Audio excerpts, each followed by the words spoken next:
Hello, I'm Keith Livingston from keithlivingston.com, where I feature my original music, and we're talking about home recording setups for singer-songwriters. Today, it's the software that I use.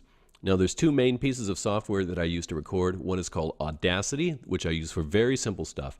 Another is called Reaper. Let's take a look first at Audacity. When you open it up, you can see it's got a very simple interface. Any recording software that you use, you're going to have to tell it what device you're using to record. So, for instance, I have a webcam attached to this computer. So how does it know I don't want to record the audio from the webcam? Well, I tell it, record from this line in, this Scarlett USB interface that I have, and record from channel 1. I got a microphone plugged into channel 1. Once I have that set up, I click on this meter, and it tells me what my levels are when I'm talking. Okay? So if those levels need changing, I adjust them down at the audio interface. Over here you can see what we call the transport mechanism. It has record and stop and play and pause, those kind of buttons. So let's record a little bit. I'm recording right now in Audacity. You can see it recorded my voice right there.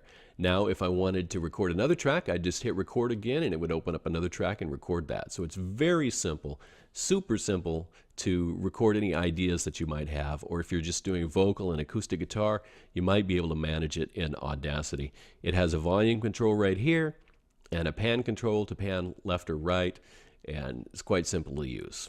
Okay, the next piece of software I use is called Reaper, and I use it for bigger projects. Now here's Reaper, and just like Audacity, there's a place in Reaper where you set where it records. So up here in device, I tell it, look for this Focusrite device that I have. That's my Scarlett USB audio interface. Okay.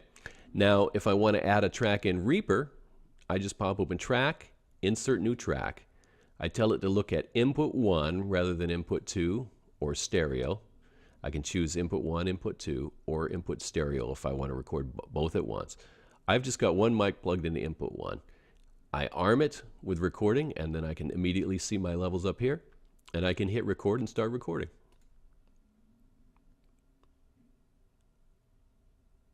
Now I'm recording in Reaper. Okay, once I hit stop, I can save the file, and you can see I've got my voice recorded right there. Now, like Audacity, Reaper has a transport mechanism with a record button, play, pause, and so on. You can do some amazing things. If I just want to record this middle section over, I can select it and right-click on this button and select Time Selection Auto Punch. That means it doesn't record here. It punches in and starts recording this middle section, so I can redo that section, and then it punches out and it leaves that alone as well. So that's really, really crucial for a one-man band type of operation where I'm both trying to, say, play the guitar, for instance, and do the recording. If I wanted to overdub on that track, I would disarm the track, add another one, arm this one, hit record, and I'd be ready to go, as long as I was in record mode, normal that is. That's Reaper, and the beauty of Reaper is that you can automate many of these functions. So for instance, it has a volume control, a pan control. You can automate your volume changes. You can add a whole bunch of effects. There's a mute, there's a solo. There's ways that you can route this track to effects and whatnot. It's super flexible. If you don't know what any of that means, that's okay. It's all behind the scenes. You don't need to use it. But trust me, Reaper is really easy to use. It's very intuitive, and it's a great piece of software. Here's a brief section just showing you a little bit of what Reaper can do. This is a song I've been working on called Dangerously Yours, and it's got, you can see here, it's got oodles of tracks, some MIDI, some recorded, there are a bunch of drum tracks. So this is, it's up over 30 tracks now, and here's a little section of this song.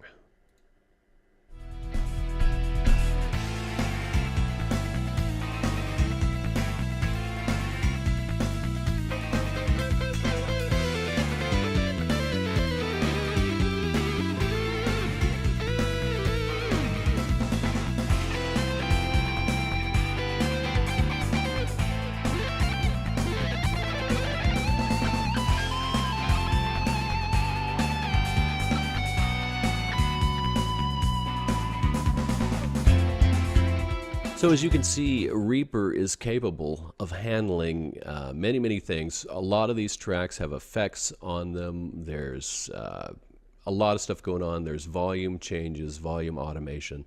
There's all kinds of things. So that is the two pieces of software that I use regularly. Reaper for full-blown projects and Audacity as kind of an idea capture. All right. Come on over to KeithLivingston.com and check out my music. We'll see you there.